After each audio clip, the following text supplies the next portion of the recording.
Now we will see the mesh current analysis with the dependent sources. How we can apply mesh current analysis on the circuits that has dependent sources like this.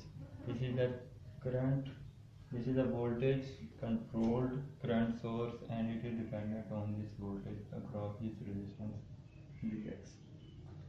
So this is a current source controlled with the voltage signal. We want to find R in. First we will find, actually we want to find R input. So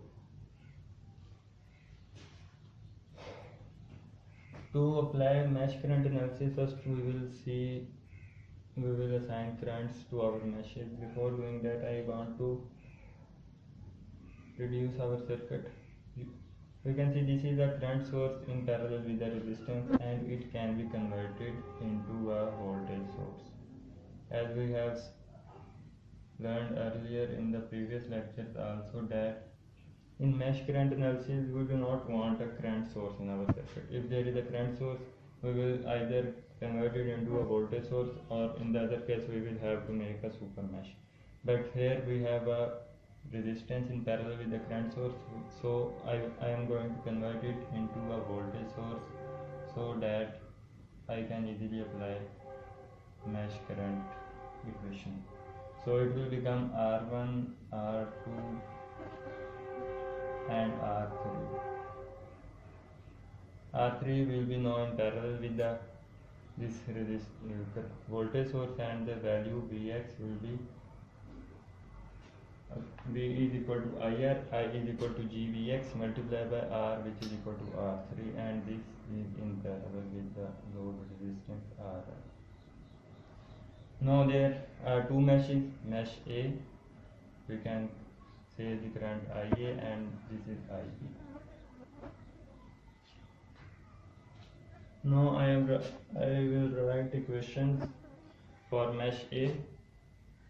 So the equation for mesh A, we can easily write equation with our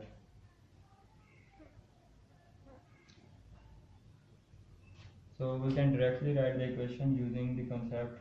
First we will add all three resistances that are coming in mesh A. So R1 plus R2 plus R3. We have learned this method of writing equation using by inspection. So I am using that technique. It will be multiplied with IA. No minus. This resistance is shared, so this will be subtracted R3IB. And this will be equal to, when we start writing equation from here, we will write KVL equation and this will be minus Vs and so it will be plus Vs on the other side. Similarly this will be plus GVxR3, so on the other side it will be minus GVxR3. This is our equation 1.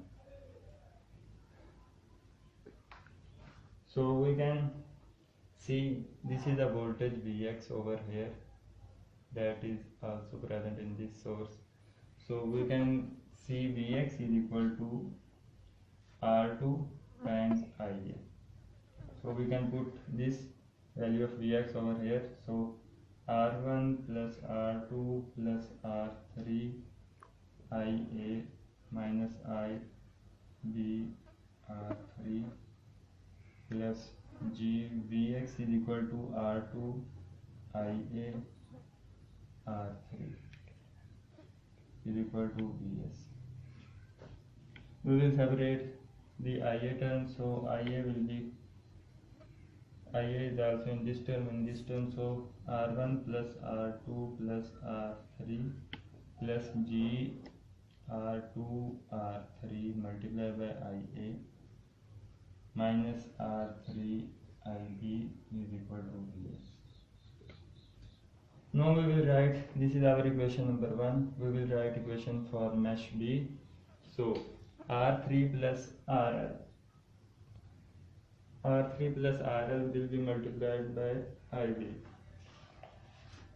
So R3 plus RL multiplied by IB minus this resistance is R3 multiplied by IA. When we start equation from here, this will be minus, so it will be plus on the other side, GVX R3. This voltage, when we will write KVL equation, it will be minus GVX R3 plus R3 IB plus IB RL. So directly we can see by inspection that it will be minus on this side if I start writing equation from here, so it will be plus on the other side. Now we will put the value of Vx here and we will separate IA and IB. So R3 plus RL IB minus R3 IA minus G Vx is equal to R2 IA R3 is equal to 0.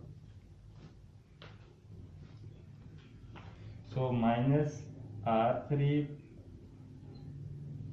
plus R2 R3 G, it will be multiplied by IA plus R3 plus RL, it will be multiplied by IB and it is equal to 0. This is our equation number 2. From these two equations we can find the value of IA and IB either using Cramer's rule or matrix inverse method. When we will find the value of IA and IB, to find R input we will multiply by IA multiplied by Vs. We know the value of Vs, we know the value of IA, we can find the resistance using Ohm's law. So this is the end of our lecture. In this lecture we have studied how we can apply mesh current analysis and node voltage analysis on the circuits that contain dependent sources. See you in the next lecture. Thank you.